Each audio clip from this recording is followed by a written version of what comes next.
Hi, my name's Allison, and I'm pretty much just your average person, just like you. Well, maybe not with some things. See, I live in San Francisco, California, land of the alternative, well, everything. So when Next Agenda asked me to host a video at a clean energy conference, I thought, who better? But first I wanted to do a little legwork and see how much energy I personally was using daily. I went to Watson.com to see what my carbon footprint was.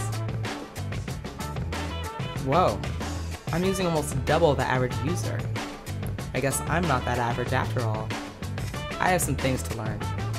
Which brings me to here. I'm in the Presidio, lovely San Francisco once again, in front of the Next Agenda conference.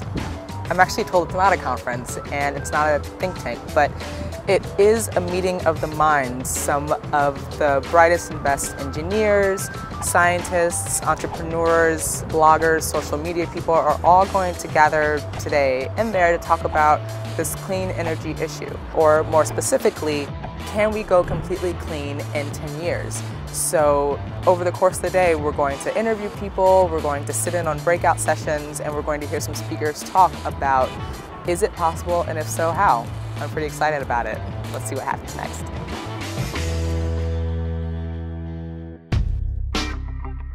I grabbed a name tag and a seat and settled in to hear Peter Leiden, the founder of Next Agenda, break down the project. This is the Clean Energy Challenge, and what we're doing with the Clean Energy Challenge is we're really bringing people together to start figuring out, or to start putting a lot of interesting creative work into how America could get all its electricity onto clean energy as fast as possible. A lot of you are from the technology and energy space, but a lot of you also have more social science backgrounds, finance, politics, media, and so really you are the program today as much as anybody.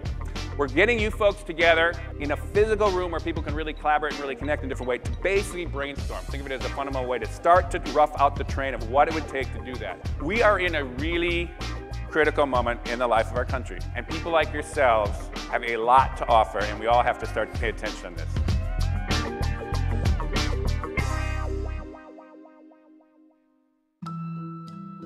The first order of business was to identify the problem.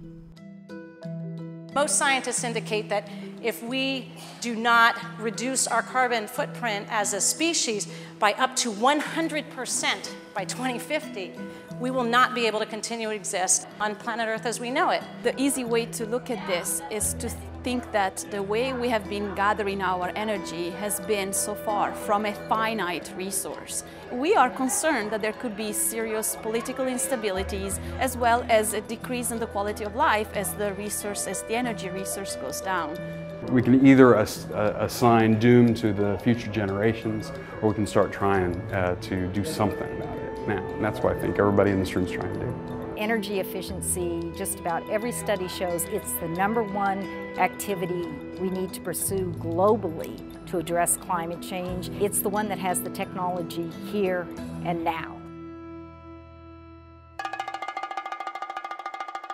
The day started with presentations from some of the brightest minds in energy. Solar electricity can be grid parity today with no fundamental investment in technology. The investment's already been made. The question about wind power is not really how much do we have, how much can we count on it, but mostly how much do we want. We broke up into smaller groups to discuss various means of clean energy production, like wind, solar, nuclear, and what? Carbon capture and sequestration. Grassroots ownership. Biomimicry. True cost accounting. Right away, I noticed that Next Agenda had some pretty cool things going on outside of just people talking. There was this amazing designer who was drawing what the presenters were speaking about as they said it. And then there was the fact wall, which I couldn't wait to contribute to, but I still had to let things settle in a bit.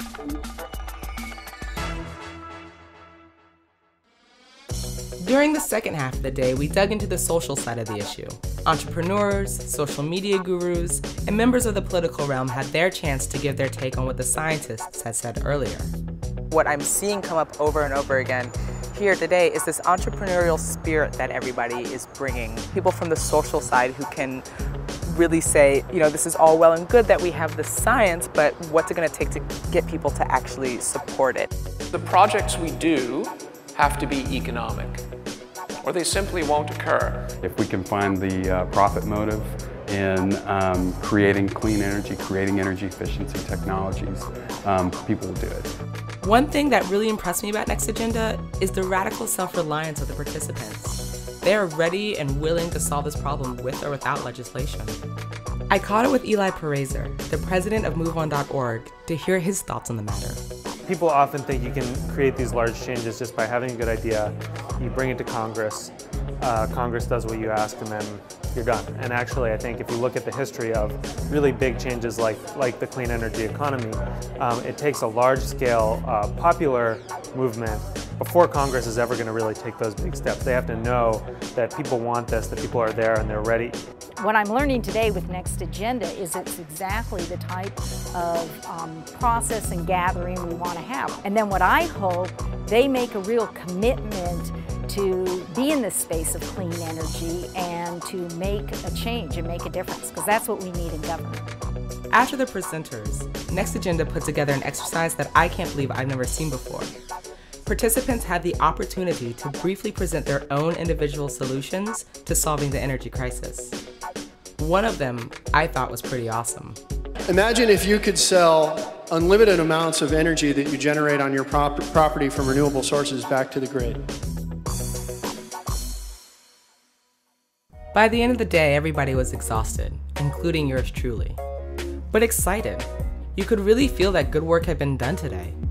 People were exchanging numbers and talking, and dare I say it, people were optimistic.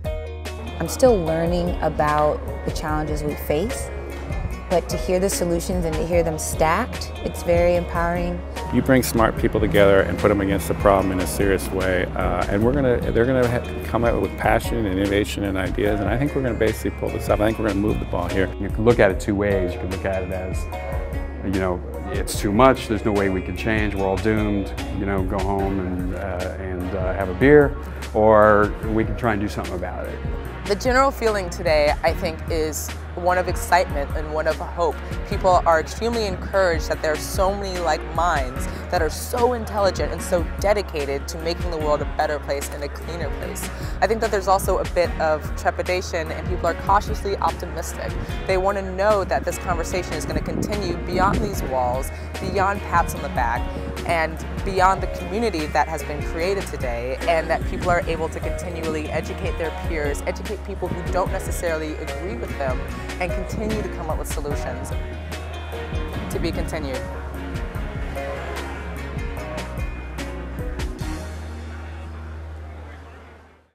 To get involved and to see where the Energy Project goes from here, go to www.nextagenda.com.